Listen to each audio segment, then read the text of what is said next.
В республике от новой коронавирусной инфекции выздоровело 15 пациентов. Официальное зарегистрированное число инфицированных на утро 16 апреля достигло 36.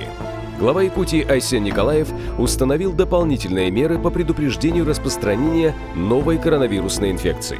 13 апреля. Глава Якутии подписал указ, согласно которому лица, прибывающие в Якутию всеми видами транспорта, обязаны соблюдать режим самоизоляции сроком на 14 календарных дней. Все прибывающие на территорию республики должны немедленно уведомить о своем прибытии, месте и датах пребывания, сообщить контактные данные на горячую линию по номеру 112. Глава Якутии внес изменения в указ, согласно которому режим карантина введен в поселке Ленинский Алданского района. В Якутии растет число добровольцев для помощи людям, находящимся в режиме самоизоляции. Всероссийское общественное движение «Волонтеры-медики» передали средства индивидуальной защиты Республиканскому волонтерскому корпусу. Часть защитных средств была отправлена в Алданский волонтерский корпус. По инициативе главы региона к Республиканскому волонтерскому корпусу прикреплены 5 автомобилей из правительственной автобазы. Крупные промышленные компании, ведущие свою деятельность на территории Якутии, вносят посильный вклад в борьбе с коронавирусной инфекцией в регионе. Заключены 4 договора на перечисление финансовых средств и поставку медицинского оборудования и медикаментов для борьбы против эпидемии COVID-19. Общая сумма пожертвований составила 72 миллиона рублей. Айсен Николаев провел очередное совещание по эпидемиологической ситуации с главами городских округов и районов.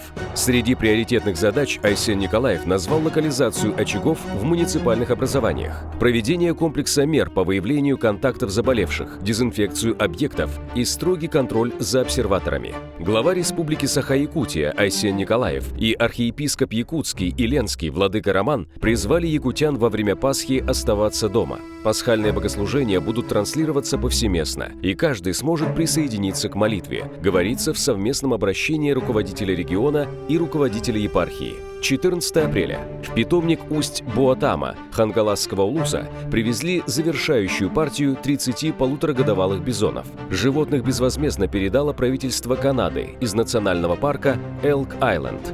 С 2006 года якутскими и канадскими экологами ведется большая работа. Завоз лесных бизонов – это результат многолетней международной работы по восстановлению популяции данного вида. На Чаиндинском месторождении возникла сложная эпидемиологическая ситуация. 6 работников ООО «Газпромдобыча Ноябрьск» поступили в инфекционное отделение Ленской центральной районной больницы. У 3 из них подтвердились анализы на коронавирус. В срочном порядке в вахтовом поселке более 20 человек были изолированы. По просьбе главы Якутии ООО «Газпромдобыча Ноябрьск» вывезла 23 работника предприятия, у которых были признаки ОРВИ и подозрения на коронавирус. В настоящее время вахтовый поселок находится на строгом карантине. По представлению республики, «Газпромдобыча Ноябрьск» создала оперативный штаб для принятия мер по локализации возможного очага заражения. Глава Якутии подписал указ, согласно которому в труднодоступных населенных пунктах, в основном арктических, будет восстановлена обычная деятельность предприятий, кроме деятельности, связанной с досуговыми, спортивными мероприятиями и большими собраниями общественности. Режим полной самоизоляции действует в городе Якутске, в поселке Жатай, в поселке Нижний Бестях Мегино-Кангаласского района, в Алданском, Ленском, Мирнинском и Нерюнгринском районах, а также в поселке Тикси Булунского района. В оставшихся населенных пунктах, в основном сельских районах в центральной части Якутии, районах Заречной и Вилюйской группы, существенные ослабления коснулись режима работы торговых предприятий, предприятий малого и среднего бизнеса.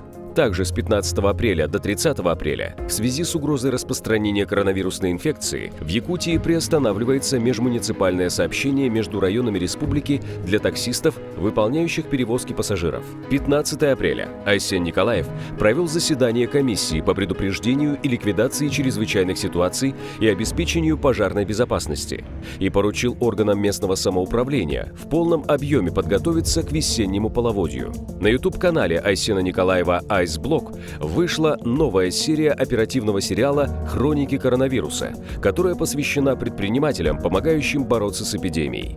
Глава на совещании с руководителями министерств, курирующих отрасли промышленности, транспорта и жизнеобеспечения, рассмотрел предложения по обеспечению устойчивого функционирования системообразующих предприятий.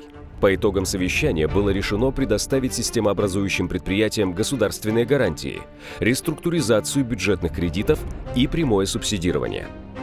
Арсен Николаев посетил якутский хлебокомбинат, чтобы проверить соблюдение мер безопасности производства хлебной продукции в связи с распространением новой коронавирусной инфекции. Руководитель республики сообщил, что якутский хлебокомбинат выполнил большой заказ по производству и поставке продукции для продуктовых наборов, которые сегодня получают школьники из социально незащищенных слоев населения Якутска. Подписывайтесь на канал. Будьте в курсе последних событий здесь и сейчас.